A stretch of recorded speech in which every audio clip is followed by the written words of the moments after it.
We have Bianca here today. Um, she's the founder of Blix Fitness and the creator of the Women's Wellness Vault.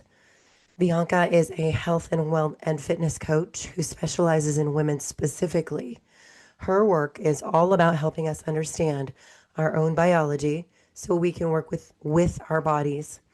She's coached women across the country on fitness, nutrition, stress, sleep, and navigating hormonal shifts. I'm going to ask her a couple of questions and leave some time for Q&A. And I think what she's has to share with us today is going to be helpful, but also super honest. So please help me welcome Bianca. Thank you so much for having me. I'm really excited to be here. Thank you. Okay, so let's dive right into the first question. So women in our cohort are at very different hormonal stages. Some are still cycling, some in perimenopause, some postmenopausal. How should fitness shift across those stages? That's a great question. And there's definitely a lot of noise about that right now on the internet, which is great that it's getting more attention, but can also cause a lot of confusion. So the first things first, no matter what age you are, women of all ages are going to benefit from muscle mass. So strength training should be the utmost priority as soon as you can. Because muscle is going to help provide structural support. You're less likely to fall and break a bone in doing so. It's going to strengthen those bones, provide insulin sensitivity, especially with women who struggle as their hormonal profile changes. It will increase testosterone, help energy, libido, focus. So, muscle and strength training is the key. And you want to be doing that a couple of times a week as long as you possibly can. High impact training like jumping and running, that's all great for bone formation. And that's really important for women, especially as you go through perimenopause and menopause, because you actually lose about 10% of bone every year as you go through menopause, which is a lot. So you might be afraid of jumping, of running. Maybe you don't feel as balanced or coordinated as you once were, but slowly building up to it is extremely important. Um, on the same vein of jumping and running, cardio in general is really important for lung capacity and cardiovascular health. But if you are in a time crunch or you only have 20 minutes or so to get your workout in, strength training should definitely take the cake and be the most prioritized.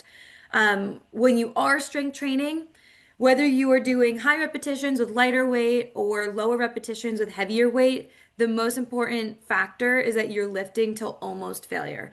So even if you go to 20 reps, you should feel like those last 3 reps, you're really struggling to move that weight. Or if you're going 6 reps, you want to make sure those last couple ones are really hard for you. And that's how you continue to build muscle. Um, so Again, muscle is the key. Cardiovascular health is still important, but I'd put that second to strength training. And then as you're getting older, balance and coordination training is more important because some of the fluid in your ears starts to decrease. Maybe your proprioception changes, so you're less aware of where your body is in relation to itself. So that causes more issues like falling and such. So working on your balance and coordination as you get older is important. Um, but again, just want to reiterate the most important thing is strength training. Okay, strength training it is. All right, I'll try harder. Okay, next question. What can we do now to avoid joint pain and mobility issues later on in life as we get older? And that's a great question, especially for our sedentary lifestyles that we typically live. We're all usually just like kind of cooped up on your desk and you're typing away for 8 hours a day, sitting in a chair. And that can actually cause more pain and mobility issues than doing things like running and jumping. Because when you sit down and you're sedentary, your muscles get shorter and tighter and they lack that fluidity. So as you get older, your muscles become less elastic and less mobile. Therefore, prioritizing strength training, walking, moving, yoga, stretching, just moving your body in all different directions is the most important thing. Even just a couple of days or a couple of minutes or just a couple of stretches a day can be a game changer. So a few of my favorite exercises to prioritize mobility, you have the pigeon or figure four stretch where you cross one leg over the other and then you bend your knee so that your hip kind of opens up. Sitting on the floor and moving both knees like a windshield wiper, otherwise known as a 90-90 stretch, is very helpful. And the downward facing dog, so that you can stretch out hamstrings, calves, kind of get an inverted pose in, and then a hip flexor stretch, especially if you have a desk job and those hip flexors are getting tight. But my two favorite stretches that I love are the world's greatest stretch. It's when you're holding a high plank and you put one foot outside of one hand and then you rotate towards that bent leg. The world's greatest stretch is its name for a reason.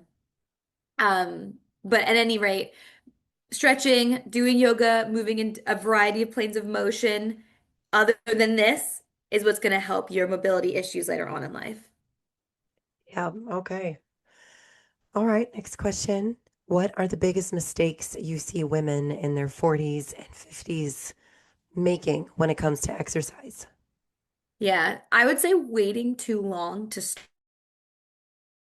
there have been times where I've been on consultations with people, let's say it's 2021, and they're like, yeah, like I'm gonna start in like 3 months. No, I'm gonna start in 3 months. And then I keep following up, I'm like, hey, like, are we ready to get going? And then it's 5 years later and we still haven't started yet.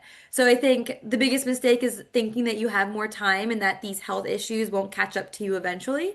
Especially in your 40s, where some of like that youthfulness of your 20s and 30s starts to go away a little bit, and then the older symptoms start rolling on in. You don't think it's going to happen to you until it does. And then you're going to wake up one day and you're going to be like, wow, I can't bend and tie my shoes like I used to. Or going up the steps hurts, or my back hurts when I do this. And now all of a sudden it feels like your whole body's breaking.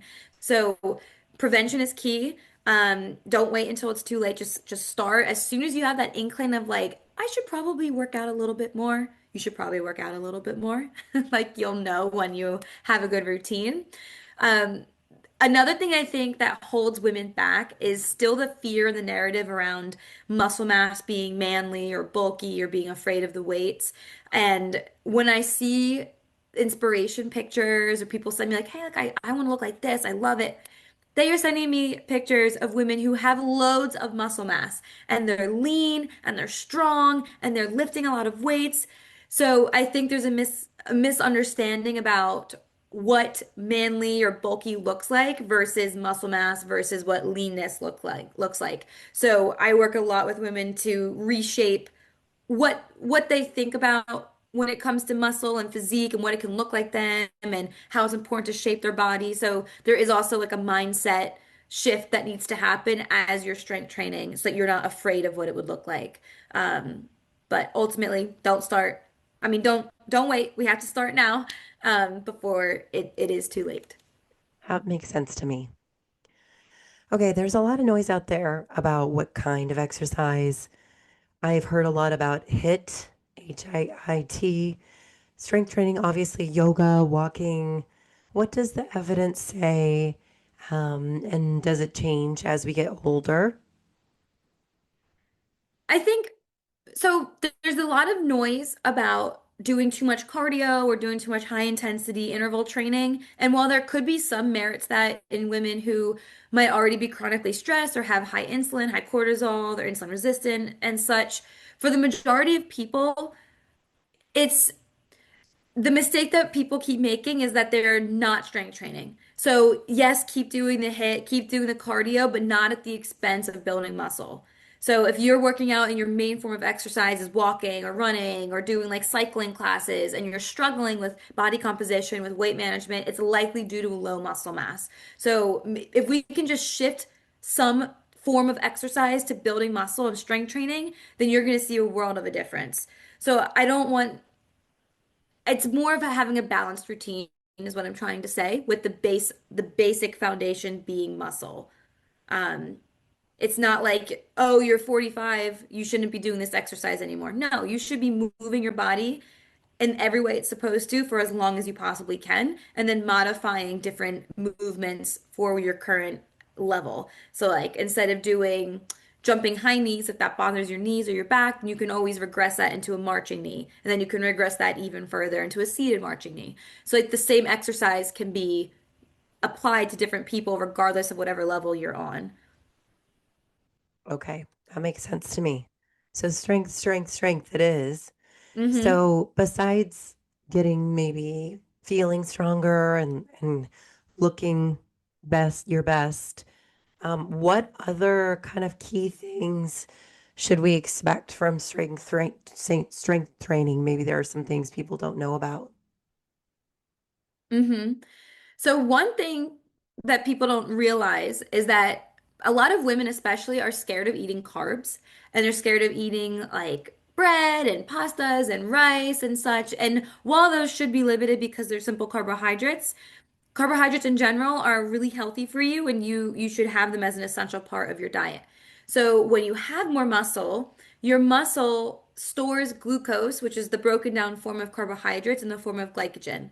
And the more muscle you have, the more bigger your size is, the more glycogen stores you have in your body, meaning you can store more glucose, meaning it improves how much sugar or carbohydrates you can handle without it interrupting your insulin sensitivity. Okay. So, long story short, the more muscle you have, the better you can consume without it having a negative effect on your health. So, we don't want to fear the carbohydrates. That's good news. Okay. I really like cheese and crackers, so you just made my day. Yes. I have put on a little muscle over the last few years, and so I'm going to let myself have some crackers, maybe Eat some those bread. crackers. Eat it up because you have more glycogen stores. I love that. Um, the other thing that people don't realize is that muscle helps improve posture. So back to the sedentary comment made earlier, most people will start to develop a hump in their neck, like tech neck, because we're always looking down. And but when you build muscle, especially in your upper body, your back, your traps, your the posterior deltoids, that can help provide more structural support to your bones and your spine so that it prevents you from hunching over. And once you get in a position where you have ample muscle, you're gonna actually start feeling really uncomfortable when you're all hunched and look and like you have the tech neck going on here. So it's gonna help you sit up straight with your shoulders rolled back. You're gonna breathe better. Your diaphragm will move better. We're all getting seated in our chairs better. But if you feel like there's something missing or you're missing like a presence about yourself, it's likely from posture, and muscle can help fix that. Got it. Okay, good. All right. One habit you wish every woman in this room would start tomorrow. Start saying, I can do this because you are so much stronger than what you think you are. I've had women will be doing shoulder presses with like 5 pounds and they think it's hard. And then within 6 weeks, they're using 30 pounds and they're like, oh my gosh, I can't believe I'm doing this. And it's because you need that confidence and you need that extra support that's kind of like egg you on, like, come on, you can do it. Once you have the form and you're safe, it's it's a no-brainer. You want to be lifting heavier as frequently as you can because there's another misconception which if you don't strength train, you will lose muscle mass. You will start deteriorating after the age of 30 slowly, which is not fun. But if you strength train, you can negate almost every bad aspect of aging or at least prevent it from happening prematurely. So start saying, I can do this because you can.